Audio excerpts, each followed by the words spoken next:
Оройн төрүүлэгчтэй улсын хурлын долоо дэлхийд дахинд болж байгаа гол үйл явдлаас бэлтгэн хүргэдэг цагийн хүрд мэдээллийн хөтөлбөрийн 5 гарагийн дугаар эхэлж байна. Эхлээд мэдээнийхээ товч агуулгыг танилцуулъя. Улсын хурлын нэгдсэн чуулганаар тэтгэврийн зээлийг тэглэх хуулийн төслийг хэлэлцлээ. АИ 92 шатхууны үнийг тогтвортой барих засгийн газрын шийдвэр гарлаа. Цагийн хүрд хөтөлбөр тамхины хяналтын тухай хуулийн хэрэгжилт ямар байгааг энэ 7 хоногт цуврал сурвалжлагаар бэлтгэн хүргэж байна. Өнөөдөр тамхи татах цагийн хүртээмж хяналт шалгалтын тухай хөндсөн юм а. Ноос ноолуурын боловсруулалтын салбарт 10,000 хүний ажлын байр бэлэн байна. Улаанбаатарын цагаар өнөө өглөө 6 цаг 30 минутын орчимд Иран, Иракийн нутаг дэх Америкийн цэргийн 2 бааз руу пуужин харвалаа. Эдгээр болон бус мэдээний дэлгэрэнгүй үзүүлэхээр бэлтгэлээ. Улсын хурл иргэдийн тэтгэврийн зээлийг төрөөс төлөх тухай хуулийн төслийг хэлэлцэхээр тогтоод байна. Асуудал эхлээд эдийн засгийн байнгын хороо болон нийгмийн бодлого боловсрол соёлын шинжилгээ ухааны байнгын хорооны хуралдаанаар яригдлаа. Хөтөлбөр нийгмийн хамгааллын яамны мэдээлэлээс үзвэл 2019 оны 12 дугаар сарын 31-ний байдлаар нийт 229 мянга гаруй иргэн арилжааны банкуудад 758 тэрбум төгрөгийн тэтгэврийн зээлийн өртөө байгаа юм. Харин эрсдэлтэй зээл бий эсэх талаар хөтөлбөр нийгмийн хамгааллын сайд тайлбар өгч байна. 11 сарын 31-ний байдлаар тэтгэврээр цаасан зээлийн үлдэгдэл 775 тэрбум төгрөг байсан. Яг одоо ингээд 12 сарын 31-ээр жилийн эцсийн байдлаар тоогоо одоо ингээд нягтлаг гаргаад ирэхдээ 775 байсан мөнгө байна. Өсөх биш харин бүр буугаад 758 тэрбум төгрөг болоод үндсэндээ бол нэг сарын дотор 17 тэрбум төгрөгийн зээл бол барагдсан байна лээ. Тэгэхээр бол энэ бол тийм одоо хардлага сэрдлэг одоо бас байхгүй байхаа гэж бол бодож байна. Харин тэтгэврийн зээлийн асуудлыг шийдвэрлэхдээ иргэдэд ялгууртай байдлаар хандахгүй байх, шударга зарчмыг баримтлах, бас санхүүжилтийг оновчтой байдлаар шийдэх хэрэгтэй гэдэг байр сууриас эдийн засгийн байнгын хороо болон нийгмийн бодлого боловсрол соёлын шинжилгээ ухааны байнгын хорооны гишүүд хандаж байна. Ямар ч нөхцөлд босго тавих хэрэгтэй баха. Зээл авж байгаа хүмүүсийн 90% нь 6 сая төгрөгөөс доош хэмжээний зээл авсан байгаа бол ерөөсөө 6 саяар босгыг тавиад тэгэд илүү авсан хүмүүс нь тэр хэмжээгээр үнийн дүнгээ бууруулад төлөө явуул яасан юм бэ? Энэ илүү одоо зүйтэй бөгөөд шударгаас нийцнэ. Тэтгэвэр барьцаас зээлийг шууд зогсооно гэдэг бол юу болох вэ? Энийг сайн одоо үзэх хэрэгтэй. Ягаад гэхээр маш хүлээлт. Тэтгэврээ барьцаалаад ингээд ийм ингэн тэгнэ гэсэн хүмүүсийн маш хүлээлт байгаа шүү дээ. Энийг оруулсан тэр санхүүгийн бүтээгдэхүүнийг гаргаж ирж тавьж ээж энийг шийдэхгүй болвол болохгүй. Ашигт матлалын ордуудыг ард иргэдээ тэгш замаар хуваарлаа гэдгийг эхний шат явагдаж байгаа юм байна л гэж би бодож байгаа. Дөрөв зарим нь ярьж байна. 2 хаттаар л байсан гэсэн тэр байсан мөнгөний бол өнөөдөр бол одоо амьдрал нь хүнд байж байгаа ахмадуудынхаа тэтгэврийн асуудлыг бол тэгдэе гэж. Энэ бол би бас нөгөө талдаа бол бас ахмадууд дээр мань очиж байгаа, төрөөс очиж байгаа одоо бас нэг арга хэмжээ болов гэж харж байгаа. Аав ээж өвөө эмээ улсын ахмадуудынхаа тэтгэврийн асуудлыг эднэрийн асуудлыг ярьж байгаа. Энд бол тэр цалингийн зээл, малчны зээл, оюутны зээл мэлийг тэгнэ гэдэг юм байхгүй. Эндээс битээ буруу мэдээлэл гаргаад байна. Тийм учраас энэ бол тэр хүмүүстэй барьцаад байх тийм зүйл биш байх. За салбарын яамныхны мэдээлж байгаагаар бол ахмад наснуудын 90% нь буюу 207,600 сая хүртэл 9.4% нь 6 саяас 10 сая хүртэл 2.5% нь буюу 5,000 иргэн 10 саяас дээш төгрөгийн зээлийн өртөө байгаа юм. Өнөөдөр мөн иргэдийн тэтгэврийн зээлийг төрөөс төлөх тухай хуулийн төслийг үдээс хойш улсын хурлын чуулганы нэгдсэн хуралдаанаар хэлэлцлээ. Улсын хурл хуулийг батлан гаргахтаа иргэдийн эрх ашигыг тэгш хангахад анхаарах шаардлагатай гэсэн байр сууриас улсын хурлын гишүүд хандаж байна. Засгийн газрын боловсруулсан хуулийн төслөөр бол тэтгэврийн зээлийн өрийг барагдуулах санхүүжилтийн их усврыг салхитын мөнгөний ордын нөөцийг барьцаалан бонд гарах замаар шийдвэрлэнэ гэсэн байр суурьтай байгаа юм. Харин тэтгэврийн зээлийн асуудлыг шийдвэрлэхийн тулд иргэдэд ялгуургүй хандах боломжийг бүрдүүлж хамттан зохицуулт хийх ёстой гэдэг тухайд улсын хурлын чуулганы нэгдсэн хуралдааны үеэр хөндөгдлөө. Энэ 192 мянган ахмад чинь үнэн чанартай бол байгууллага, хувь хүн, дэлгүүр, түүцгээд бас л зээлээр амьдарцгаадаг байхгүй юу? Тэгэхээр эднэр дээр тодорхой хэмжээнд бас адилхан боломж олох ийм хэмжээнд ажлын хэсэг дээр яригдж байгаа юм байна гэж ойлголоо л доо. Байнгын хорон дээр бид ярилцаад ер нь бол одоогийн хамт орж ирсэн хуультай хамт салхитын мөнгөний ордыг ашиглах явцад бонд гарж байгаа тэр бондоос бол хувьцаа хувь хэлбэрээр одоо олгох ийм эрхийн бичиг зээлийн үрийн бичгийг гаргаж бас өгөх тийм боломжийг судална гэж бол ярьсан. Тийм учраас 192 мянган зээл аваагүй байгаа ахмадуудаа орхитуулахгүйгээр энэ асуудлыг шийдвэрлэе гэж ярьж байгаа. За баг тэтгэвртэй хүмүүсийг зорилтод бүлэгт хамруулаад дэмжлэг үзүүлэх талын бодооч гэж байгаа. Нэг хэсэг нь бол тэгшэрхийн зарчим ярьж байна. Өөрөөр хэлбэл одоо 5-600 мянган төгрөгийн тэтгэвртэй байж гисэн тэрийг үлдээх юм бол ялгууртаа хандсан болно. Эн чинь байгалийн баялагын өр өгөөжийг иргэддээ хүргэж байгаа тэрийг ахмадуудаасаа эхэлж байгаа хэлбэр юм а гэж ингэж яриад байгаа байхгүй юу? Үндсэн хуулийн нэмэлт өөрчлөлтийн тухай хуулиар энэ байгалийн баялагаасаа одоо иргэддээ хувь хишээг хүртээх энэ одоо шинэ зарчмын заалтыг бид нэр хөөцөлдөж байж тал талаасаа ярьж байгаад ингээ оруулсан. Энэний дагуу ялгамжгүй байх ойролцоо одоо тэгш шударга ёсныхон зарчмыг хадгалах чиглэлээр энэ хэлцүүлгийн явцад бол ажлын хэсэг гараад ажиллах юм байна. Энэ дээр одоо анцгаан анхаарах үстэй. Амжиргааны их усүрийн бизнес эрхлэх гэж байгаа юм шиг хүүтэйгээр банк бүтээгдэхүүн гаргасны алдааг бид засаж байгаа. Цаашаа тэтгэвэр авагчид маань амжиргааны их усүрээ барьцаалж зээл авахгүй санхүүгийн сахилгад хариуцлагатай байх ёстой гэдгийг нь одоо бий болгож байгаа гэж харж байгаа маа. За улсын хурал иргэдийн тэтгэврийн зээлийг төрөөс төлөх тухай хуулийн төслийг хэлэлцэхгүйгээр Монгол улсын ерөнхийлөгч Баттулга чуулганы нэгдсэн хуралдаанд оролцсон юм. За улсын хурлын гишүүдийн хувьд тухайн хуулийн төслийг хэлэлцэхээр тогтоод байна. Хуулийн төслийн хэлэлцүүлгийг үргэлжлүүлнэ. Харин холбогдох хуулиудад нэмэлт өөрчлөлт оруулж тэтгэврийн зээл олголтыг зогсооно. Гэхдээ ахмад наснуудад банкудаас үзүүлэх санхүүгийн шин төрлийн үйлчилгээг бий болгохоор холбогдох талууд санал солилцож байгаа гэсэн тайлбарыг хөтөлбөр нийгмийн хамгааллын сайд өгөөд байгаа юм. Шудраг бас тэгш ирэхэ хольж яриад байна. Үнэхээр шудраг бас тогтоо гэж байгаа юм.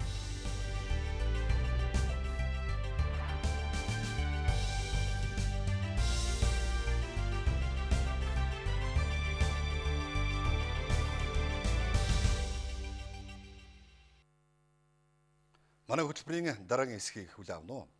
AI-92 шатхууны үнийн тогтвортой байдлыг хангах нөхцөлийг бүрдүүлэх үүднээс эрсдлийн сан байгуулах шийдвэрийг засгийн газрын хуралдаанаас гаргалаа.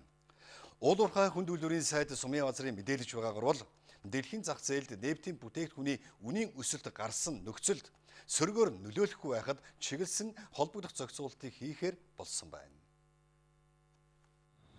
За шатхууны үнийг дэлхийн зах зээлийн үнэтэй уялдуулан үнийн дарамтыг бууруулах зорилтыг засгийн газрын мөрийн хөтөлбөрт тусгаж байсан тухайн бодлогыг хэрэгжүүлэхэд улсын төсвөөс аливаа санхүүжилт шаардахгүйгээр төл шатхууны импортлогч аж ахуйн нэгжүүдийн гадаадын улс орнуудтай хийсэн аливаа гэрээ хэлцэлд өөрчлөлт оруулахгүйгээр тодорхой зохицуултыг хийхээр болсон гэдгийг уулуурхай хүнд үйлдвэрийн сайд хэлж байна.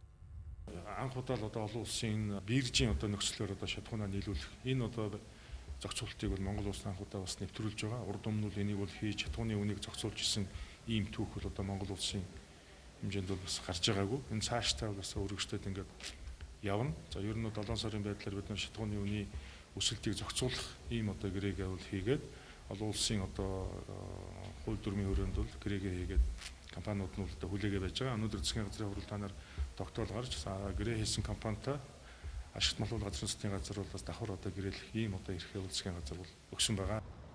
Ард иргэдийн нийтлэг хэрэглээний суур бүтээгдэхүүн болох AI-92 шатхууны үнийг тогтворжуулснаар эдийн засагт эерэг нөхцөлийг бүрдүүлнэ. Эдийн засгийн өсөлтийг дэмжин, бараа бүтээгдэхүүний өсөлтийг зогсооход нөлөөлнө гэж засгийн газар тооцож байна.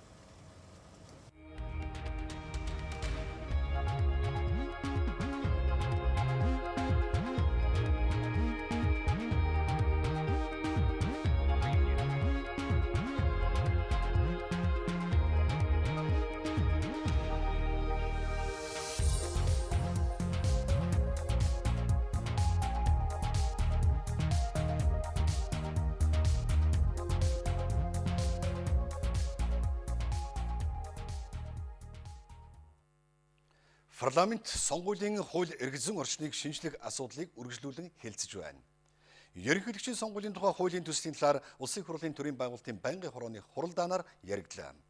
Мөн сонгуулийн ерөнхий хорооны зарим гишүүнийг чөлөөлөх, томилох асуудлыг байнгын хороолон улсын хурлын чуулганы нэгдсэн хуралдаанаар хэлэлцсэн шийдвэрлээд байна. Улсын хурал үндсэн хуульд нэмэлт өөрчлөлт оруулахдаа Монгол улсын ерөнхийлөгчөөр 50 нас хүрсэн иргэнийг 6 жилийн хугацаагаар нэг удаа сонгож байх зохицуултыг хийгээд байгаа юм. Үндсэн хуулийн тухайн нэмэлт өөрчлөлтөд нийцүүлж ерөнхийлөгчийн сонгуулийн хуульд холбогдох заалтуудыг тусгана гэсэн тайлбарыг улсын хурлын ажлын хэсгийн ахлагч Инкамглан өгч байна. Парламентын засагтай улсын хувьд ерөнхийлөгч нь парламент болон засгийн газар хоорондын хяналт тэнцлийн тэнхлэг нь байж зохицуулагчийн үүрэг гүйцэтгэх учиртай. Иймд ерөнхийлөгчөөр улиран сонгох боломжийг олгож байсан үндсэн хуулийн өмнөх зохицуултыг өөрчилж зөвхөн нэг удаа сонгогдох боломжтой болгосон нь ерөнхийлөгч бүрэн эрхээ хэрэгжүүлэхдээ өөрийг нь нэр дэвшүүлсэн улс төрийн намын эрх ашигт нийцүүлэн ажиллахаас илүүтэйгээр Монголын ард түмний эв нэгдлийг илэрхийлэгч байх үндсэн хуулийн зарчмыг хангахад чиглэн ажиллах нөхцөлийг бүрдүүлэх юм аа. Энэ удаагийн хуулийн шинжилэл иргэний сонгогдох эрхийг хангахад чиглэнэ. Бас ерөнхийлөгчийн сонгуулийн удирдлага зохион байгуулалтын эрх зүй орчныг сайжруулахтай холбогдох харилцааг зохицуулна гэж улсын хурлын ажлын хэсгийн гишүүд хэлж байна. Харин улсын хурлын сонгуулийн хууль мөрдөгдөж эхэлсэн тухайн хуулийн дагуу 2020 оны 1-р сарын 1-ээс эхлэн зарим талын үйл ажиллагааг хориглосон гэдгийг сонгуулийн ерөнхий орооны дарга Содон Цэрэн тайлбарлаж байна. Сонгуулийн жилийн 1-р сарын 1-ээс эхлээд аливаа этгээд дараах арга хэмжээг явуулахыг хориглоно гэж заасан байгаа. Тэр хориглосонд нь бол эд зүйл мөнгө тараах үнгүй болон хөнгөлөлтөө үйлчлэгээ үзүүлэх гээд биеийн тамир спорт урлаг шашны арга хэмжээнүүдийг явуулахыг бүгдийг хориглосон байна. Улсын хурлын сонгуулийн кампанит ажлыг зарлах санал авах өдрийг тогтоох саналыг сонгуулийн ерөнхий ороо улсын хурал түргүүлсэн байна. Тухайн асуудлыг улсын хурал 2-р сарын 1-ээс өмнө шийдвэрлэх хуулийн зохицуулалттай байгаа юм. Хүн ам орон сууцны туулга маргааш улс орон даяар эхэлнэ. Энэ сарын 15-ны өдрийг дуустал үргэлжлэх тооллогод нийт өрх хүн амын 10%-ийг төвөрлөн хамруулахаар болсон байна. Иргэдийн мэдээллийг дэлгэрэнгүй асуулгын хуудасаар цуглуулж, тооллогын дүнг нэгтгэн гаргаж танилцуулах юм. Түүнчлэн хүн ам өрхийн мэдээллийн иргэн бүр регистрашн NCO цэг MN хаягаар орж шалгах, эсвэл харьяа сум багийнхан засаг дарга дээр очиж шалгаж баталгаажуулах ёстой юм. Мөн тоологч нарыг сонгогдсон айл өрхүүдээр ороход гэртээ нэвтрүүлж, үнэн зөв мэдээлэл өгөх үүрэгтэй гэж хүн ам орон сууцны тухай хуулинд заажээ.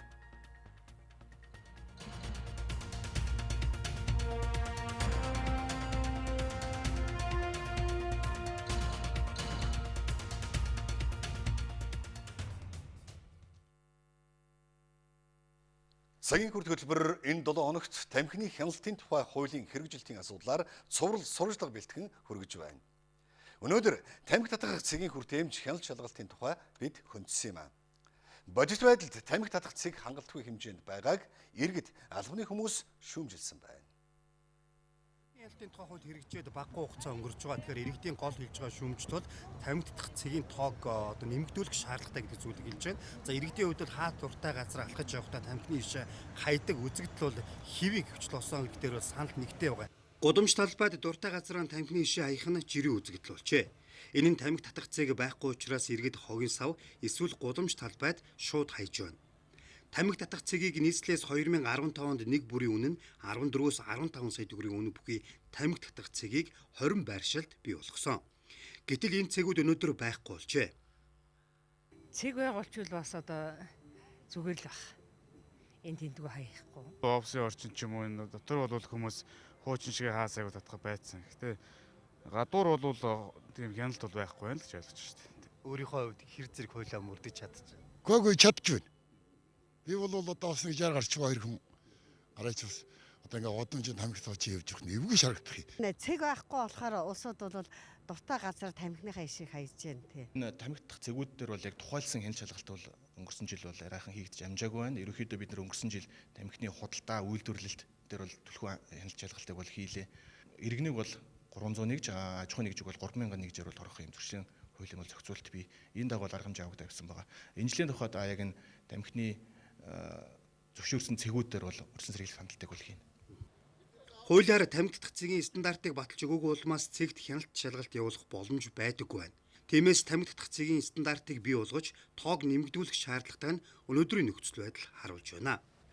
Улсын хэмжээнд 5503 аж ахуй нэгж иргэнд тамхи худалдах тусгай зөвшөөрөл олгогдсон байдаг байна. Ерөнхий боловсролын сургууль дотор байрнаас 500 метрийн дотор зайд бол тамхиг бол худалдан борлохыг бол хориглосон хуулиар. Яг энэ шалгалтын явц үзэж яхад нийтдээ нэг 60 орчим хувь нь бол энэ тамхи худалдаалж байгаа цэгүүд бол энэ зураглалыг бол гаргасан байна. Бусад үлдсэн одоо нэг 38 40 орчим хувьд нь бол яг энэ одоо сургууль ерөнхий боловсролын сургууль дотор байрнаас яг 500 метрийн рүүндээ байхгүй гэсэн зураглалыг бол гаргаж байршуулаагүй ийм бас нэг зөрчил бол энэ дээр ажиглагдаж байна. Өнгөрсөн онд мэргэжлийн хяналтын ерхий газраас 1851 хүнсний худалдааны цэг салбарт урьдчилсан шалгалт хийсэн байна. 51 зөрчилд хэрэгнээ 6 аж ахуй нэгжид 8.5 сая төгрөг, 45 иргэнд 19.5 сая төгрөг нийт 28 сая төгрөгийн шийтгэлийн арга хэмжээ авч ажилласан байна. Мөн 3 аж ахуй нэгжийн үйл ажиллагааг төр зогсоожээ. За мөн Азийн орны хүн амын дунд тамхиталд хамгийн өргөн хүрээнд байсан гэж хэлж болно. Тэгвэл энэ асуудалтай хэрхэн тэмцэж ямар үр дүнд хүрснийг бид бүгд найрамдах Солонгос улсын туршлагаас хүргэж байна. Бүгд найрамдах Солонгос улсад тамхины эсрэг, тамхины тухай олон хууль байдаг. Үүний жишээг та бүхэнд дүрдээ. За хамгийн ихэнд бол олон нийтийн газар бол тамхи татахыг хориглодог байгаа. За бидний харж байгаа энэ хэсэг бол метроны зогсоол байгаамаа. 2016 оноос эхлэн метроны зогсоолоос 10 м ойр орчимд бол тамхи татахыг хоригдсан шийдвэрийг гаргасан. Хэрвээ тамхи татсан тохиолдолд 100 мянган вон буюу 240 орчим мянган төгрөгийн торгуулийг ногдуулт юм а. За иргэдийн зүгээс бол метроны ойр орчим тамхи татдаг газрыг бол байгуулж өгөө гэсэн шаардлагын дагуу Сөүл хотын захиргаа болон засгийн газрын зүгээс за 10 м-ээс гадна талбайд бол тамхи татдаг бүсийг бол ихээр байрлуулж байгаамаа. За бидний харж байгаа энэ хэсэг бол хүүхдийн хамгаалтын бүс байгаа. Сургууль цэцэрлэгийн ойр орчим бол хүүхдийн хамгаалтын бүс тооцогддог. За энэгээр бол автомашин бол 30 км цагаар хурдтай явахаас гадна ойр орчимд 10 м-ийн зайд бол тамхи татахыг хориглодог байгаамаа. Хэрвээ тамхи татсан тохиолдолд мөн л 100 мянган вон буюу 240 орчим мянган төгрөгийн торгуул ногдуулдаг. За сургууль цэцэрлэгийн ойролцоо 50 м-ийн зайд бол тамхины сурчилгаа зарыг бол хориглолт юм а. За бүгд найрамдах Солонгос улсад эдгээр хууль болон бус хуулиуд тамхины эсрэг хуулиуд хэрэгжиж чадж байна уу гэдэг дээр бол иргэний ухамсар гэдэг зүйл бол хамгийн ихээр нөлөөлдөг. Улмаар за өмнө Солонгос улсад бол хуулийн дагуу хэрэгждэг боловч иргэд мөн хуулиа яс баримталтад оршдог юм а.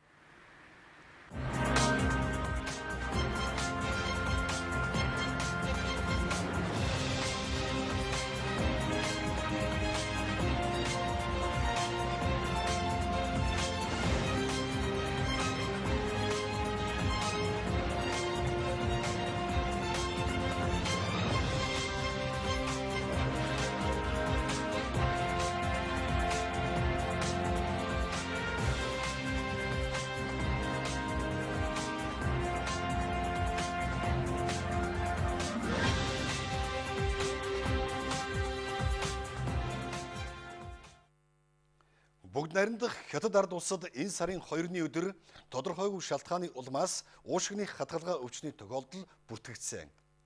Байнгын ажиллагаатай хэлийн 26 бомбтод хяналт тавьж ажиллаж байна.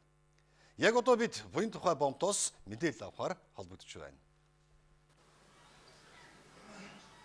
За баярлалаа, бид буян тухай бомбтоос холбогдож мэдээллийг өгөхэд бэлэн болсон байна. За яг одоогийн байдлаар Хонконг Улаанбаатарын чиглэлийн он 298 онгоц бууж байна. За энэ онгоцоос бууж байгаа хүмүүс дээр бол яг хяналт шалгалтыг за сэрэмжлүүлгийг тарааж ажиллаж байгаа. За нийтдээ бол улсын хэмжээнд бид мэдээлэл өгсөн байгаа 26 одоо хэлийн бомб дээр хяналт шалгалтыг тавьж байгаа. Тэгэхээр яг одоогийн байдлаар нөхцөл байдал ямар байгаа, цаанаас бас ямар мэдээлэл ирж байгаа гэдэг дээр та хүргэж. Тэгэхээр одоогийн байдлаар бол Ухаан гэд хотод бол 59 тохиолдлоос 7 хүн биеийн байдал хүнд бусад хүмүүс нь харьцангуй гайгүй эмчлэгдэж байгаа. За ойрын хавьтлан 163 хүн багс мэдээ ирсэн байгаа. Зурагдсан мэдээгээр яг далайн гаралтай хүнсний бүтээгдэхүүнээс халдварласан байж магадгүй гэсэн тийм анхны одоо тийм нэг шинж тэмдэг тийм одоо онш байгаа. Хамтарсан баг бол эрсдлийг бас тодорхойлж ажилласан байгаа. За энэ дээр яг ямар дүгнэлт гарч байгаа? За халууныг хэмжиж байгаа.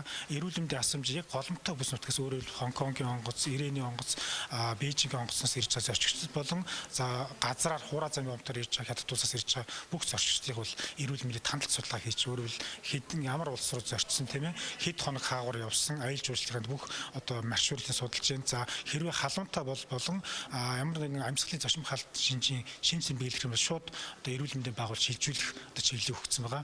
Түүнчлэн далайн гаралтай бүтээгдэхүүн болон хүнсний бүтээгдэхүүний одоо бас хяналтанд шангатгаж өөрөөр хэлбэл гарал үүсэн тодорхой аюулгүй баталгаатай 20 сарын аюулгүй баталгаатай бүтээгдэхүүнийг бид нэр хянж одоо оруулах. За түүнчлэн зорчигчд эрүүл мэндийн одоо сэрэмжлүүлэх өгөх, мэдээлэл өгөх гэсэн одоо үндсэн одоо голгод ажлууд хийж байна. 1 сарын 2-ны өдрөөс эхлээд бүгд найрамдагчдад тусаад бол энэ өвчний тохиолдол бүртгэгдсэн. За түүнээс хойш тохиолдлууд нэмэгдэж байгаа.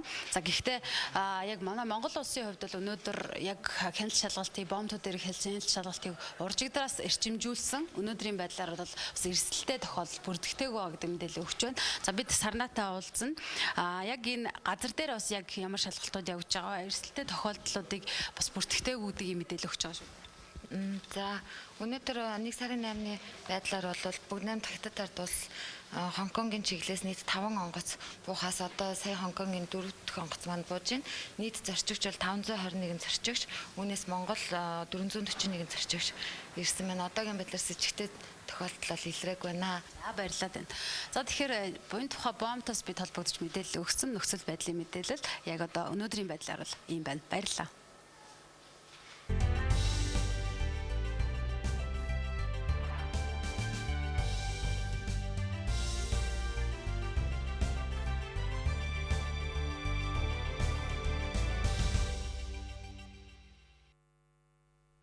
Дараагийн багц мэдээллийг үргэлжлүүлэн хүргэе. Байнгын асаргаар шаардлагатай хүүхдүүдийг хөгжүүлж, тэдний аав ээжүүдэд тусалж дэмжих зорилгоор 2009 онд байгуулагдсан ээлтэй ертөнц төрийн бус байгууллагыг бид цагийн хүрдийн энэрэнгүй үйлснээр нэрлэж байна. Тус төв хөгжлийн бэрхшээлтэй хүүхдэд асаргаа сувилгаа үзүүлж, ээж аавуудыг нь байнгын ажлын байраар хангаж байна. Цэцэрлэгийн нэг бүлгийг одоо тархины саатай хүүхдийн хөгжүүлэх төв гэсэн анги байгуулж энэ үйл ажиллагаа маань анх эхэлж исэн. Амьдрал өөрөө намайг яг ингээд түлхсэн. Тэгээд яг л би өөрөө хүүгийн төлөө эхлээд энэ ажлыг хийж эхэлж исэн бол одоо бол олон ээжүүд, олон аавууд, олон хүүхдийн төлөө ингэж ажиллаж байгаа учраас хоошоо суух ямар ч тийм ирэх байхгүйгээр өнөөдөр хүртэл явж байна. Ээлтэй ертөнц төрийн бас байгууллагын дэргэдэх инрэл хүүхэд хөгжлийн төвд өнөөдөр тархины саа булчингийн чангарал онштой 12 хүүхэд, оюуны хүнд хэлбэрийн бэрхшээлтэй 12 хүүхдэд асаргаа сувилгаа үзүүлж байна. Томоохон өөрчлөлтүүд хүүхдүүдийн маань хувьд гарч байгаа. Толгоогоо даадгүй хүүхд маань толгоогоо дааж гин, зогсож чаддгүй хүүхд маань зогсож чадчихин. Өөрөө хоол идэх одоо боломжгүй хүүхд маань өөрөө хоол иддэг болж гин гэх мэтчлэн энэ явж байгаа хүүхдүүдийн хувьд гарч байгаа өөрчлөлтүүд бидэнд маш том урам зориг өгж байгаа. Манай хүүхдүүд бол ерөнхийдөө дандаа холцоохон хэвтрийн хүүхдүүд байдаг. Тэгээ нөгөө хоол тэжээл одоо боловсруулахад их хэцүүхэн. Манай хоолууд бол ер нь шингэд сайтай. Одоо болж игэл ер нь дандаа хүнсний ногоо хөвчлэн хэрэглэгддэг. Өөрөө би их чинь бас ийм хөрс тэмэршэлтэй хүүхдтэй. Тийм болохоор энэ хүүхдүүдтэй бол маш их юутай байдаг. Одоо хайртай байдаг. Бас л миний хүүхдүүдийн адилхан ийм байдаг учраас өөрөө их эерэг аюулгүй өндөр сэтгэлтэй байдаг. Тийм болохоор би хоолоо хийхдээ ч аюулгүй урамтай байдаг. Инрэл хүүхэд хөгжүүлэх төв улсаас ямар нэг дэмжлэг авдаггүй. Тэд өөрөө өөрсдийгөө санхүүжүүлэх зорилгоор 2 жилийн өмнө хааны зөөлөн тоглоомын оёдлын үйлдвэр байгуулсан. 2019 онд тэд 15,000 орчим зөөлөн тоглоомыг худалдаанд гаргажээ. Том туулаа эсгэж. Тэгээ сая бас манайх шинэ жилээр бас нэлээд ачаалтай байсан. Шинэ жилийн тоглоомууд хийгээд. Одоо бас ачаалаараа арай л багасчаал. Тэгэл ажилтай. Яалтчгүй хөгжлийн бэрхшээлтэй хүүхдээ асарж байгаа ээжүүдийн хувьд бол ажил эрхлэх боломж маш хязгаарлагддаг байх тий. Хүүхдээ харахаас өөрөөр одоо санхүүгийн хувьд бол сайжруулах боломж байдаггүйсэн. Тэгээ 2011 оноос хойш бид нэр өрхийн үйлдвэрлэл болгоод гэр гэртээ хүүхдээ харангаа одоо дөрвөн дамжлагаар энэ бүтээгдэхүүнийг хийж эхэлж исэн. За яг энэ үйлдвэрийн хэмжээнд ирээд одоо 2 дахь жилдээ болж байна. Илүү хүүхдийн одоо хайртай тэр одоо дотны найзыг үйлдвэрлэх, өшөө цаашаа бүр хүүхэд хөгжүүлэх одоо зөвхөн одоо найзлаад тоглоод суух биш, энэ тоглоомоор дамжиж хүүхэд ямар байдлаар хөгжиж болох вэ гэдгийг бид нэр одоо судалж байгаа. Тэгэхээр 2020 оны маань төлөвлөгөөнд бол хүүхэд хөгжүүлэх тоглоомнуудаа хийх ийм сонирхолтой болсон явж байгаа. Зөвхөн хаавал дүүргийн хэмжээнд байнга асаргаа шаардлагатай 520 орчим хүүхэд байдаг. Ганцхан дүүрэгтэл инэрл төв шиг хүүхэд асрах үйлчлэгээ ямар их эрэлттэй байдгийг жишээ инэ. Яг энэ хүүхдэд яг гэрийнх нь хажууд Улаанбаатар хотод гэхэд дүүрэг болгонд байгаасаа, хороо болгонд байгаасаа тий 3 хорооны нэг дунд нэг юм төвд байгаасаа мөн хөдөө орон нутагт ч гэсэн бас энэ үйлчлэгээнүүд өргөжөөсөө байдаг байгаасаа л гэж чин сэтгэлээс үсэж байна.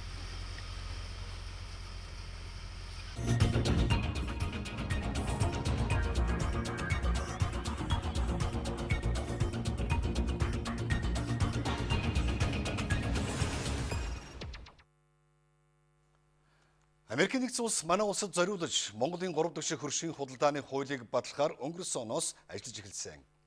Энэ хууль батлагдсанаар манай ноос ноолорон бүтээгдэхүүн Америкийн нэгдсэн улсад татваргүйгээр нэвтрэнэ.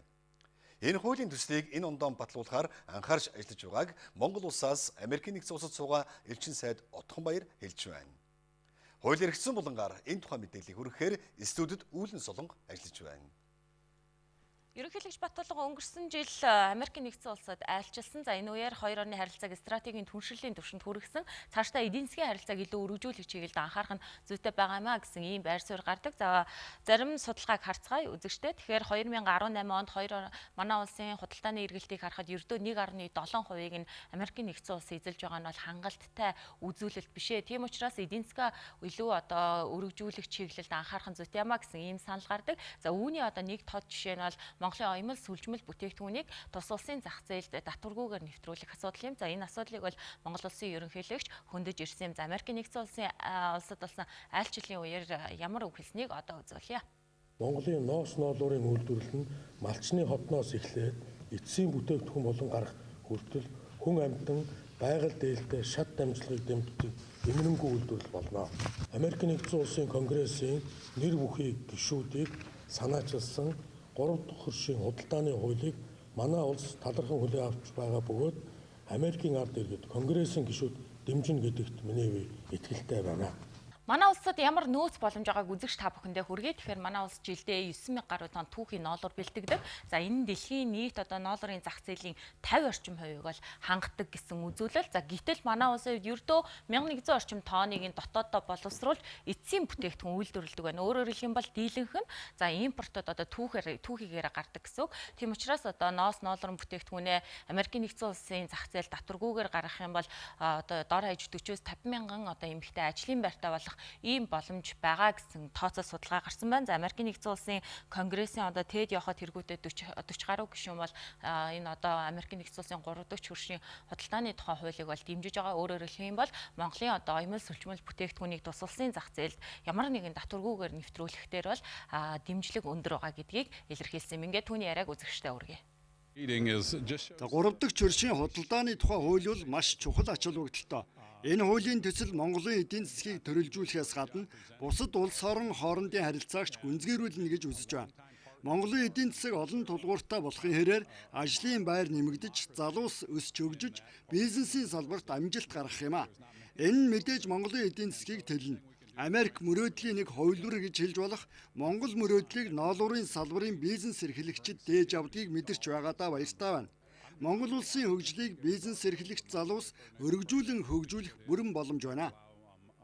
За манай улсын ноос ноолуурын бүтээгдэхүүнийг Америкийн нэгдсэн улсын зах зээл татваргүйгээр нэвтрүүлбэл мужуудаас хамаарч 7-аас 10% татвараас хөнгөлөгдөн чөлөөлөгдөн гэсэн үг. Сүлжмэл бүтээгдэхүүн болох ноолуурын хувьд бол боломж өндөр байна. За харин оёмл бүтээгдэхүүнийг татваргүй нэвтрүүлэх асуудалд анхаарч ажиллах шаардлага байгаа гэсэн ийм тайлбарыг элчин сайд Отгонбаяр бидэнд өгснийг үзүүлье. Манай хөрш орнд чинь энэ бүтээгдэхүүнийг маш ихээр үйлдвэрлэдэг шүү дээ. Тийм болохоор зэрэг энийг дамжин өнгөрөх худалдааны үүд болчих магадгүй гэсэн болгоомжлуудыг бол гишүүд хэлж байгаа. Хоёрдугаарт яг ноолуур бол Америкийн нэгдсэн улсад яг ноолуурын үйлдвэрлэл гэж юм байхгүй. Тийм болохоор зэрэг Америкийн ажилчдад ямар нэгэн сөрөг нөлөө байхгүй, Америкийн ямар нэгэн үйлдвэрлэл бид нар өрсөлдөгч болохгүй гэдгээр дэмжигдэж яваад байгаа. Оёмл бол бас Америкт үйлдвэрлэл байгаа учраас бас эсэргүүцэлтэй тулгарх магадлал их өндөртэй. Ер нь Монгол улс бол далайд гарцгүй орн шүү дээ. Тийм учраас бид нэр Америкийн нэгдсэн улсын нутаг дэвсгэр дээр ямар нэгэн гадаад улсын бараатай өрсөлдөнө гэх юм бол ядаж далайн бомбд хүрэх тээврийн зардлын асуудал гарна үстэй. тэрүүгээр хямдхан байх хэрэгтэй гэж тэ. Тэгэхээр зэрэг бид нарын татврын хасчихлаар зэрэг адил тэнцүү өрсөлдөх нөхцөл болцоод бүртгэгдтэй л. Нэгдүгээр сарын сүүл хавцаа энэ ерөнхийлөгч огцруулах асуудал нэг тийшээгээ болж шийдэгдэх бах. Тэгээ тэрний дараа бол бас боломж нөхцлүүд бүрднэ гэж ингэж үзэж байгаа. Хилцүүлгийг нэвтрүүлчихвэл батлагдаа гарчих магадлалтай одоогор бол энэ хуулийг болохгүй маа бүтэхгүй маа гэж хэлсэн одоо ямар нэгэн гишүүн одоо алга байна. Харин бүгд л одоо дуун дээрээ дэмжиж байгаа. Америкийн нэгдсэн улс хэрвээ 3 дахь хөршийн худалдааны хуулийг батлах юм бол хоёр улс худалдаа эдийн засгийн хамтын ажиллагаанд шинэ хуудсыг нээх юмаа гэдгийг их сурвалжууд тодтогч байгаа юм. За харин эхний ээлжинд энэ хуулийг батлуулах үүнтэй зэрэгцээд манай одоо үндэсний үйлдвэрлэгчид бараа бүтээгдэхүүнээ илүү чанаржуулах шаардлагатай байгаа. За нөгөө талдаа бол одоо энэ оёмол сүлжмэл бүтээгдэхүүн үйлдвэрлэгчдэд одоо эргэлтийн хөрөнгө дээр нь дэмжих, тоног төхөөрөмжөө сайжруулах чиглэлтнээс тодорхой дэмжлэг үзүүлэх нь зүйтэй маа гэсэн байр суурийг илэрхийлдэг юм а. Үзэгч та бүхэнд хуулийн болон хүрлээ. Ноос ноолуурын салбарт үйлдвэрлэл эрхэлж байгаа 200 гаруй аж ахуйн нэгжид судалгаа хийхэд 20% нь гаднаас ажиллах хүч авах сонирхолтой байгаагаа илэрхийлжээ. Учир нь энэ салбарт ажиллах хүн ховор байна. Тиймээс зарим аж ахуйн нэгжүүд ийм саналыг гаргасан байна. Өнөөдөр ноос ноолуурын боловсруулалтын салбарт 10,000 хүний ажлын байр бэлэн байгаа нь судалгаагаар тогтогджээ. Энэ салбарт ажиллаж байгаа хүмүүсийн дундад цалин 800 мянгаас 2 сая орчим төгрөг байгаа юм а. Манай ноос ноолуурын салбарт нийтдээ 8,000 гаруй хүн яг ажлын местэн дээрээ байран дээрээ бол ажиллаж байна. Зүгээр бүртгэлтэй ажилчид ингээд нийтх юм бол 10,000 гаруй байна. Энэ нь бол өнөөдрийн байдлаар нийт хүчин чадлынхаа 40 орчим хувиар ажиллаж байгаа салбарт ийм байгаа юм чинь хүчин чадлаа дүүрэн ашиглуул эн чинь бараг 20 мянган хүн ажиллахаар ийм орон тооны нөөц энэ салбарт байна гэсэн нь бол одоо ажиглагдаж мэдрэгдэж хийсэн судалгааны үр дүнүүд үүнийг харуулж байгаа. Үйлдвэрт шүлжмэл бүтээгдэхүүнийг холбож авах аялалчин буюу кийтэлчин мэрэгчлэлтэй хүн хамгийн их эрэлт хэрэгцээтэй байна.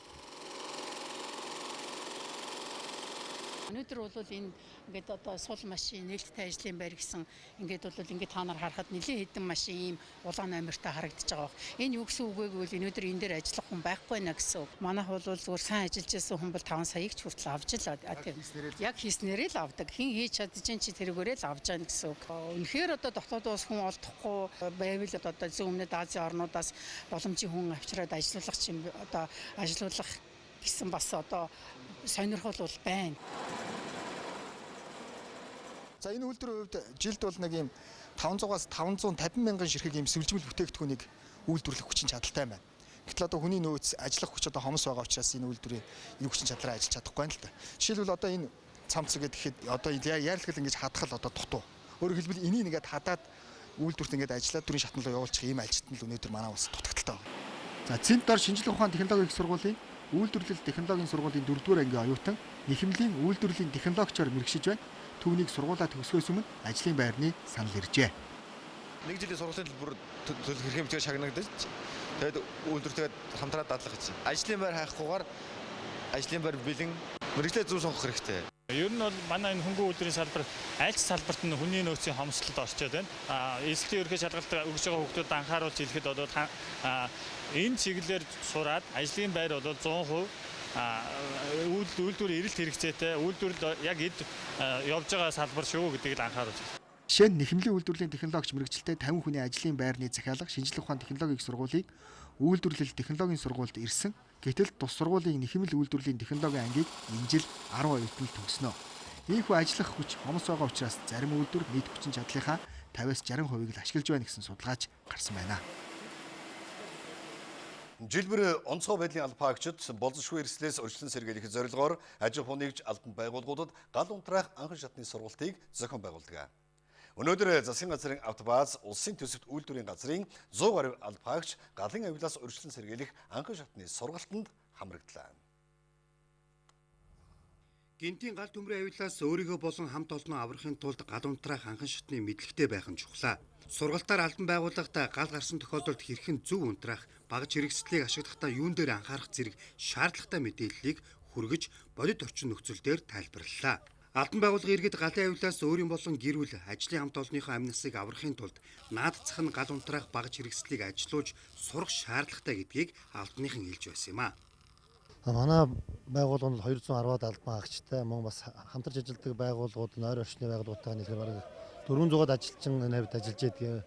Энэний галын эрсдэл, аюулгүй эрсдлийг бас бууруулах зорилготойгоор ялангуяа энэ хүүтэн дулаан, хүүтний үйлрэлүүд энэ объектын гал, ахын гал бол нэлээд бас дэгдэлт өндөртэй байдаг. Энэ цаг үед нь бас явуулж байгаа ач холбогдолтой. Нийслэлийн хэмжээнд гарсан галт төмрийн тоо 2019 онд 8.7% өссөн байна. Тодорхойлбол өнгөрсөн онд нийт 2890 удаагийн ахуйн галт төмөр гарч 21 хүн насварж 18 хүн түлэгдэж гэмтэн 955 гэр орон сууц шатсан байна. Хэрэг хүн бүр гал унтраах анхан шатны мэдлэгтэй болчихвол энэ тоо буурах боломжтой гэдгийг онцгой байдлын албан хаагчид хэлж байлаа. Сар шинийн баяр ойртож үндэсний дээл хувцаан сонгох гоёх цаг ойртож байна. Яг энэ цагт төмөн торгийнхан шин загваруу танилцуулж захиалга авч эхэллээ. Тэднийх 10 дахь жилдээ инхүү сар шин зориулсан загваруудаа танилцуулж байна. Үндэсний онцлогийг хадгалж тээдэг зүйлсийн нэг бол хувцас. Өв уламжлал, ёс заншлаан тээх, өвлүүлэх гол үргэн хадгалсан энэ шин загварууд бол төмөн торгийнх. Эднийх 10 дахь жилдээ инхүү сар шинийн баяр зориулсан загваруудаа танилцуулж байна.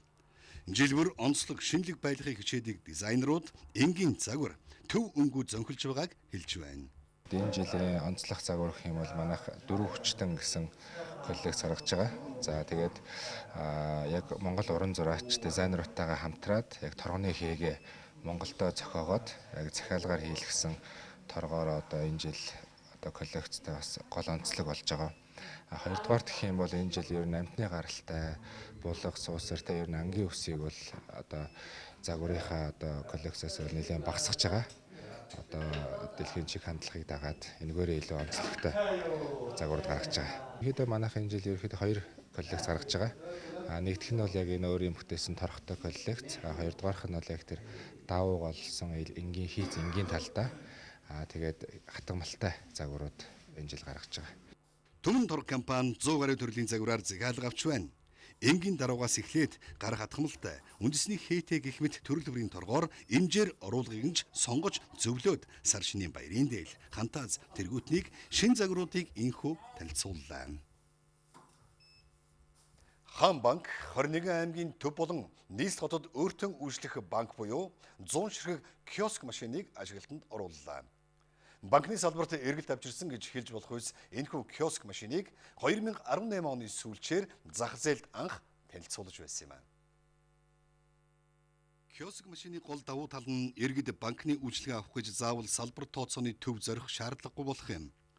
Тухайлбал та иргэний үнэмлэхтэй байхад л хурууны хийгээ уншуулан харилцах дансны тодорхойлолт, хуулга, гүйлгээний баримтаа энэ төхөөрөмжөөс хэвлэн авч болохоос гадна өөрийн цахим шуудан болон хүссэн имэйл хаяг руугаа шууд илгээх боломжтой юм аа. ATM ихний хэсэг байсан бол одоо бэлэн бусын бүх үйлчилгээ бусад банкны үйлчилгээнүүдийг хуулга тодорхойлолт зэрэг бүхий үйлчилгээнүүдийг агуулсан киоск машин маань ингээд манай бүх тооцооны төвүүдээр байршаад орон дээр 100 киоск маань асгал бэлэн бол ажиллаад эхэлсэн байгаа юм. Ямар давуу чанар үүсэхгүй гэхээр 24 цагийн хугацаанд хүн өөрийнхөө хүссэн бусад банкны авд бэлэн бусын үйлчилгээнүүдийг киоскоос маань аваа явж боломжтой. Өөрөөр хэлбэл ATM киоск маань хамт байрсан бүх цэгүүдтэй жинхэнэ утгаараа өөрөөр дүүжлэх банкны цэг болж байна гэсэн үг.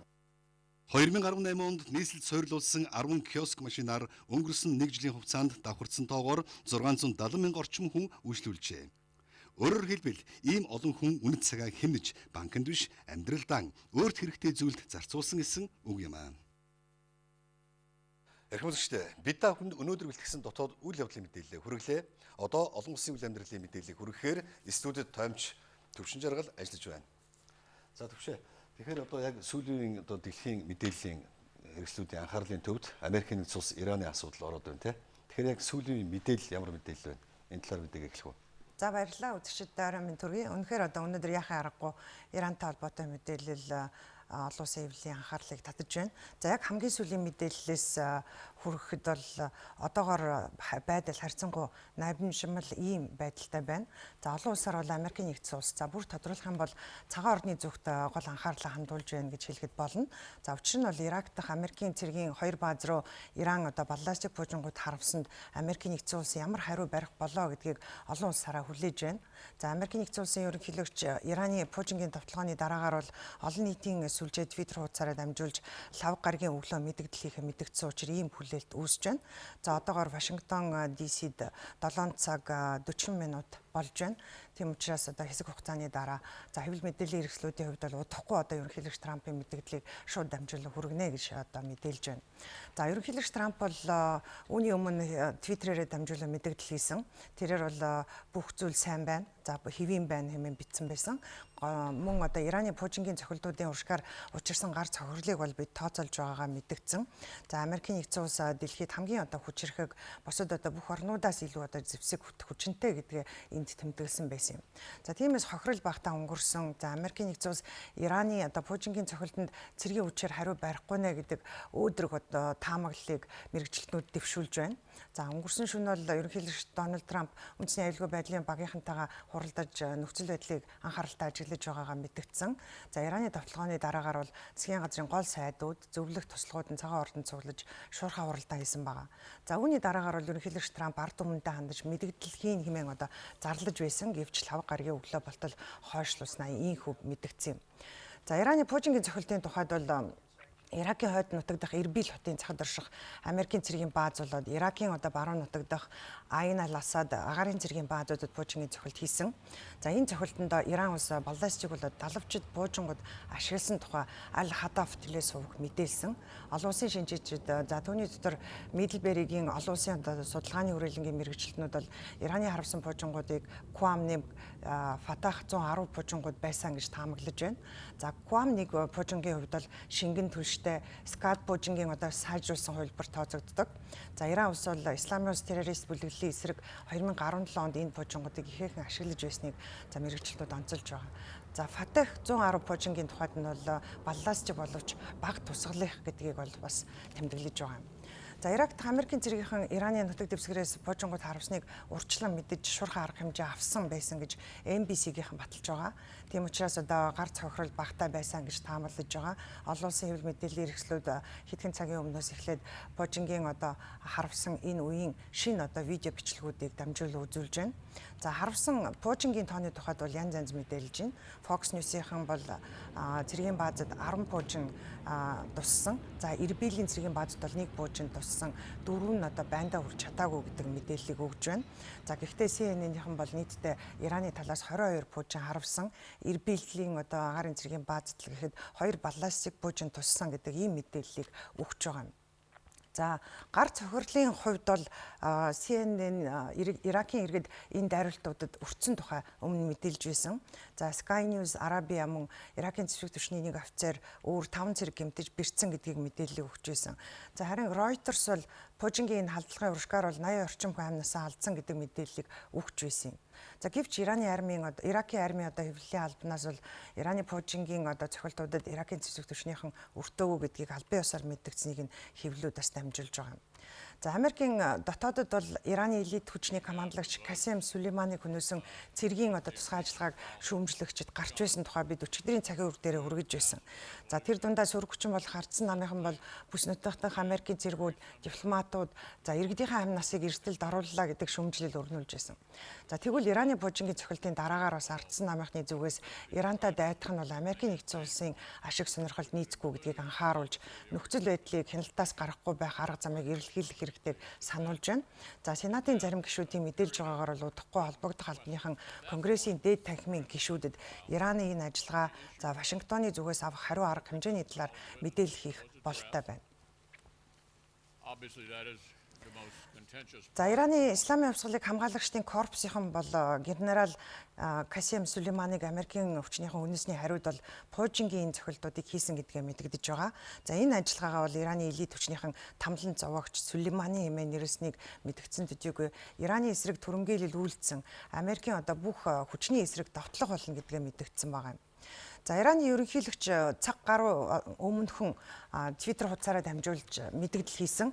За энд бол элит түвшний генерал Сүлейманы Исламын улс Аль-Нусра за Аль-Каид гэх мэт одоо террорист бүлэглэлийнхний эсрэг баатарлагаар тулалдаж явсныг за түүний энэ тэмцэл байгаагүй бол Европын нийслэлүүд өнөөдөр аюул занал хийлэл донд байх байсан. Тиймээс одоо Ираны гол зорилго бүс ойрох дорндын одоо энэ бүс нутгаас Америкийн цэргүүдийг гарах явдал гэдгийг Ираны ерөнхийлөгч тэмдэглэсэн байсан. За Ираны гадаад хэргийн сайд Жавад Зариф бол Иран улсын иргэд өндөр албан тушаалтнуудын эсрэг одоо зэвсэгт халдлага үйлдсэн орны эсрэг нэгдсэн үндэсний байгууллагын дүрмийн дагуу за өөрөөр хэлбэл 51 дахь заалтын дагуу өөрсдийгөө одоо батлан хамгаалах зохистой арга хэмжээ авсан гэдгээ онцлон мэдэгдсэн. За гэхдээ тэрээр бол энд Тегеран одоо бүс нутагт зэвсэгт мөргөлдөөн дэгдээхийг хүсэхгүй байгааг илэрхийлсэн байсан. За үүний зэрэгцээ нэгдсэн үндэсний байгууллагын дэргэдэх одоо Ираны байнгын төлөөлөгч Мажид Такт Раванчи олон улсын хамтын нийгэмлэгийн одоо ерөнхий нарийн бичгийн дарга Антонио Гутерреш за нэгдсэн үндэсний байгууллагын аюулгүй зөвлөлд хандаж загтал илгээсэн байгааг хэвлэлүүд мэдээлж байгаа. За энд бол Тегеран дайдахыг хүсээгүй. Гэхдээ одоо тус улсын эсрэг цэргийн ямар нэгэн ажиллагаа явуулахгүй байхыг нухацтайгаар анхааруулж өгөхийг за уриалж өгөхийг бол олон улсын хамтын нийгэмлэгийнхнаас уриалсан байсан. За мөн Ираны шашны тэргүүн Али Хаминей бас мэдээлэл хийсэн байгаа. Америкийн нэгдсэн улсад хариулт цохилт өгснөө тэрээр онцолсон. Гэхдээ мөн одоо цэргийн ийм хариу одоо хангалттай биш. Бүс нутагт дахь Америкийн зэргүүдийг одоо бүрэн гаргах нь чухал байгаа гэдгийг тэрээр онцлон мэдгдсэнийг энэ хэвлэлүүд иш татан дамжуулж байна. За олон улсын шинжээч мэрэгчлэтнүүдийн давхад бол Америкийн нэгдсэн улс Ираны Пужингийн цохилтын хариуг яг адилаар барих юм бол за өөрөөр хэлбэл цэргийн арга хэрэглэх одоо ийм шийдвэрийг ерөнхийлөгч Трамп зарлах юм бол бүс нутагт одоо Пужингийн дараа нь одоо хуурайн замын цэрэг оролцуулсан өргөн хүрээтэй дайн зэвсэгт мөргөлдөөн дэгдэж болзошгүй хэмээн ихээхэн болгоомжлуулж байгаа. За үүнтэй холбоотойгоор Америкийн нэгдсэн улс Ираны одоо зэвсэгт хүчнийхний харьцааг графикаар одоо олон улсын хэвлэл мэдээллийн хэрэгслүүд харуулж байгаагаас үзэгч та бүхэндээ бас орчуулан хүргэж байна. За мөн ойрох дорнодын бүс нутагт Америкийн болон терроризмтай тэмцэх олон улсын хэвслийн бие бүрэлдэхүүн тоог бас дэглэж байгаа. За эхний одоо энэ график дээрээс бол Америкийн нэгдсэн улс Ираны зэвсэгт хүчний хүчин чадлыг харьцуулан харж болохоор байгаа. За Америкийн нэгдсэн улс бол дэлхийд цэргийнхаа тоогоор за батлан хамгаалах зардлаараа тэргүүлэгч гүрний хувьд бол бөмбөгдөгч сөнөөгч онгоцуудынхаа тоогоор л ихэд Иранаас хэд дахин илүү байгааг эндээс харж болохоор байна. За мөн цэргийн тоо, байлдааны хөлөг онгоцууд, шумбагч, тээвэрлэгчдийн тоогоор ч илүү гэдгийг эндээс харж болохоор байна. За Ираны байлдааны зэвсэг техникүүдийн хувьд бол ихэнх нь хуучин зөвлөлт холбоот улсын техникүүдийг сайжруулсан хувилбарууд гэхэд болно. Байлдааны онгоцууд нь суу, F зэрэг одоо ил зэрэг олон одоо ийм төрлийн онгоцууд байдаг. Буужингууд нь гэхэд Оросын скадын суурин дээр одоо шинжлэгдсэн ийм загварууд байдаг. За мөн цөөн тооны сөнөөгч онгоцтой ч Иракийн дайнд хамгийн сүүлд ашиглагдсан байдаг тухай одоо хэвлэлүүд бас сануулж байгаа. За хоёр дахь график дээрээс та бүхэн ойрох дорнодын бүс нутагт дахь Америкийн цэргийн тоог харж болно. Зарим их сурвалжийн мэдээгээр нийтдээ 54 мянган Америкийн цэрэг одоо энэ бүс нутагт байрлаж байгаа гэх боловч 60 мянга гэдэг одоо статистик тоо бас бий. За Америкийн одоо хамгийн их бие бүрэлдэхүүн Афганистан, Кувейт, Катарт байрлаж байгааг та бүхэн эндээс харж болно. За гурав дахь график дээрээс бол ойрох дорнодын бүс нутагт Америкийн нэгдсэн улсынхаас гадна за олон улс орны цэрэг дайчид цэргийн баазууд байрладгийг харж болохоор байна. За энд Америкийн нэгдсэн улс, Их Британи, Франц за тэр бүтэл Оросын албаны улсын одоо цэрэг дайчдын тоог бас энд харьцуулан харуулсан байнамаа. За Ирак дахь Америкийн цэргийн баазуудад Ираны зүгээс Пужингийн цохилт өгсөн мэдээлэл тархсан даруйд бол дэлхийн хөрөнгийн болоод түүхий эдийн биржүүдэд мэдээж үнийн савлгаа үүсч эхэлснийг хэвлэлүүд шуурхаа дамжуулж байгаа. За газрын тосны болоод алт үнэт металлуудын үн ханш өсч эхэлсэн байгаа. За Азийн хөрөнгийн биржүүдийн өнөө өглөөний арилжааны арилжаа бол үнцийн индексүүд унснаар эхэлсэн. За Токиогийн хөрөнгийн биржийн гол индекс бол сүүлийн байдлаар 2.2%-аар за Хонконгийн 1%-аас давсан ийм уналттай гарсан мэдээлэл ирж байна. За Шанхай, Сиднейн биржүүдийн индекс мөн уналттай гарсан. За түүхий эдийн бирж дээр бол White маркийн газрын тосны үн бол 4%-аар өссөн. Харин Brent маркийн газрын тосны үн 3.5%-аар ийм өссөн дүн харагдаж байна. За Европын хөрөнгийн биржүүдийн индексүүдийн одоо нээлтийн ханш мөн уналттай гарч эхэллээ гэсэн мэдээлэл бол хамгийн түрүүнд Лондонгоос ирж байна. За доош чиглэсэн ийм одоо хандлага удахгүй Америкийн одоо хөрөнгийн биржүүд нэгдэхээр мөн л ажиглагдах нь баттай гэж мэргэжилтнүүд тэмдэглэж байгаа. За Bloomberg-ийн мэдээлж байгаагаар бол булангийн орнуудаас газрын тос тээвэрлэдэг ихэнх компани үн ханшаа нэмсэн тухай мэдээлж байгаа. За тодорхой хэлэх юм бол одоо хятад руу булангийн орнуудаас газрын тос тээвэрлэх хөлс 14%-аар өссөн ийм мэдээлэл шуурхаа ирж байна. За үүнд бүс нутгийн байдал хурцтай холбоотойгоор даатгалын компаниудын үйлчилгээний үнэ хүс нэмэгдсэний нөлөөлсөн гэсэн тайлбар гарч байна.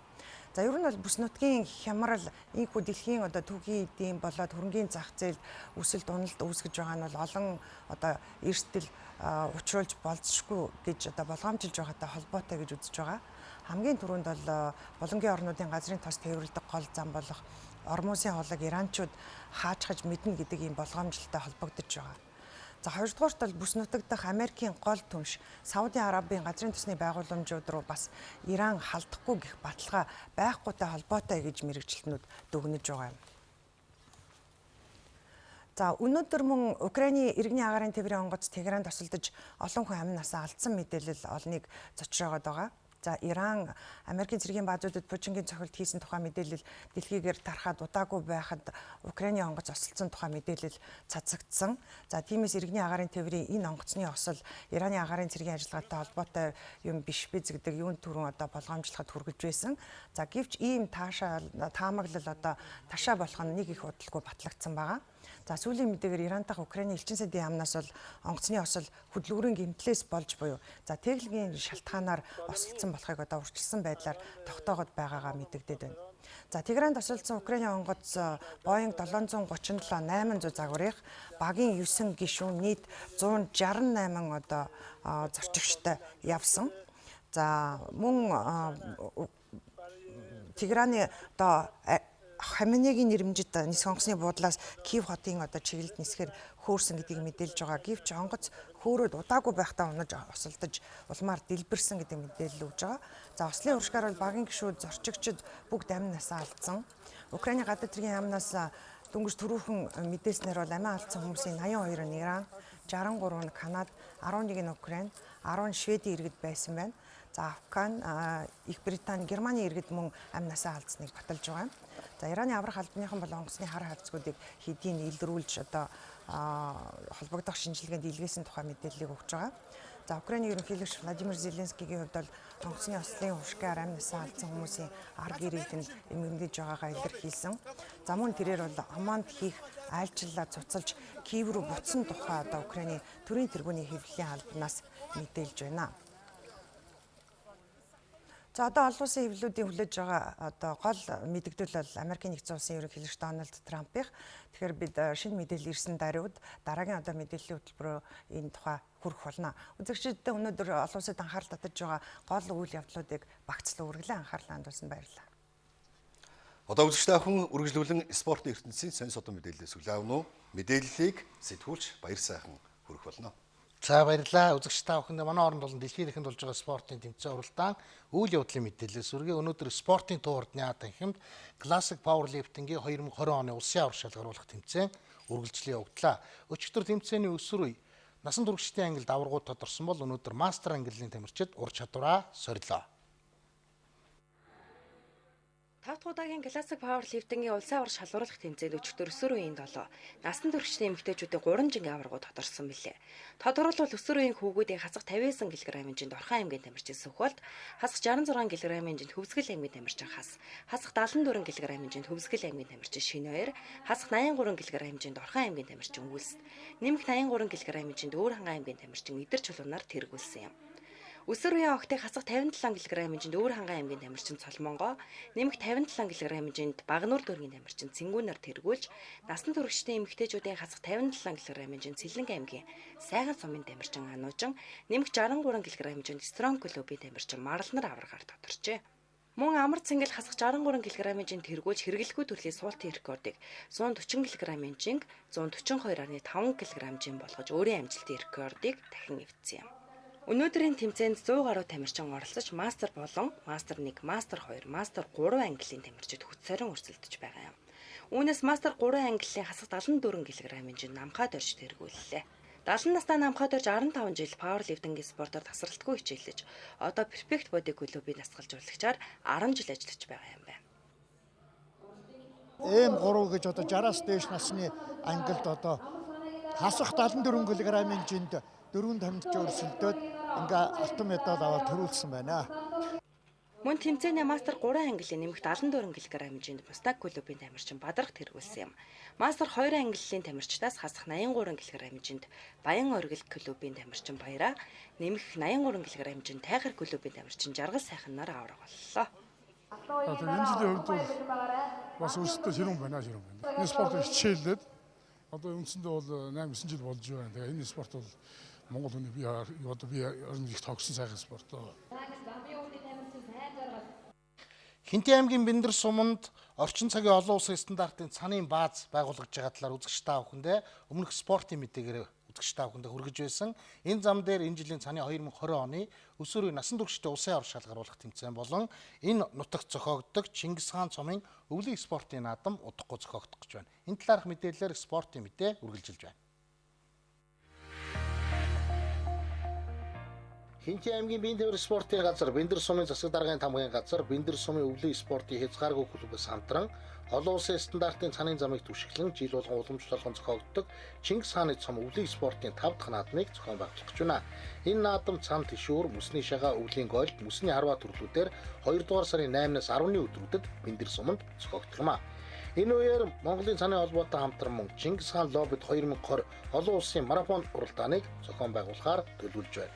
Энэ жил хинтээчүүд тэр дундаа өвлийн спортыг хөгжүүлэхэд онцгой анхаардаг хязгааргүй өвлийн спортын клубийнхан Монголын цаны холбоотой хамтран 2 дугаар сарын 13-наас 15-ны өдрүүдэд 2020 оны цаны өсвөрийн улсын аврах шалгаруулах тэмцээнийг 3 дугаар сарын 6-наас 8-ны өдрүүдэд насан туршидаа улсын аврах шалгаруулах тэмцээнийг зохион байгуулж Монгол орны өнцөг улан бүрээс шилдэг занчдын тэмцээнд ур чадвараас орохоор төлөвлөж байна. Уралдаан тэмцээнийг зохион байгуулахаас гадна олон улсын цаны холбооноос тусгай баг төлөөлөл ирж шинжээт хүрэлцэн ирж уралдааны замыг үзэх тэмцээн уралдааны зохион байгуулалттай танилцах юм байна. Одоо үзэгч та бүхэн анхаарлыг гадаад спортын мэдээлэл.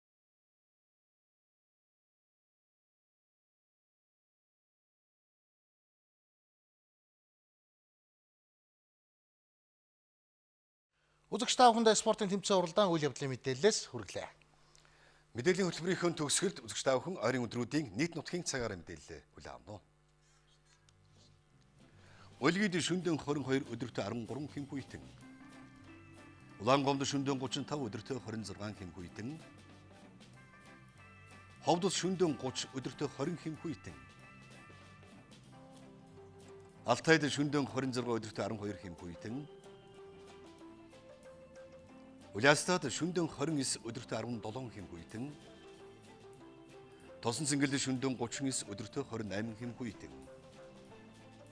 Баянгорт шөнөдөн 21 өдөртөө 9 хэм хүйтэн. Мөрөнд шөнөдөн 29 өдөртөө 16 хэм хүйтэн. Хатгалд шөнөдөн 28 өдөртөө 16 хэм хүйтэн. Цэцэрлэгт шөнөдөн 19 өдөртөө 9 хэм хүйтэн. Хар хоринд шөнөдөн 22 өдөртөө 12 хэм хүйтэн. Арваа хэрт шөнөдөн 18 өдөртөө 7 хэм хүйтэн. Болгонд шөнөдөн 26 өдөртөө 15 хэм хүйтэн. Дарханд шөнөдөн 28 өдөртөө 19 хэм хүйтэн. Эрдэнэтэд шөнөдөн 21 өдөртөө 10 хэм хүйтэн. Чойрт шөнөдөн 23 өдөртөө 14 хэм хүйтэн. Сүхбаатарт шөнөдөн 27 өдөртөө 17 хэм хүйтэн. Зүүнхраад шөнөдөн 27 өдөртөө 19 хэм хүйтэн. Зуумодод шөнөдөн 22 өдөртөө 15 хэм хүйтэн. Багнуурт шөнөдөн 30 өдөртөө 17 хэм хүйтэн. Чингис хотод шөнөдөн 30 өдөртөө 18 хэм хүйтэн. Барангууртад шөнөдөн 24 өдөртөө 13 хэм хүйтэн. Чавсанд шөнөдөн 23 өдөртөө 13 хэм хүйтэн. Мандалговд шөнөдөн 21 өдөртөө 10 хэм хүйтэн.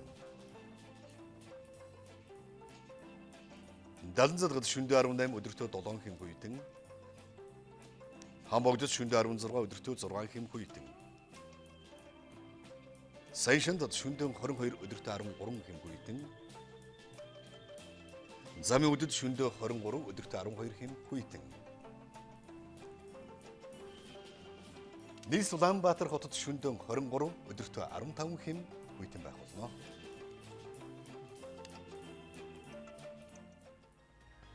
Эхмүсгчтэй. Бид та бүхэнд цагийн хүрд мэдээллийн хөтөлбөрийн 5 гарагийн дугаараа үзүүллээ. Та бүдгийн маргаашийн ажил үйлс өдрөг өтөмжтэй болтугай.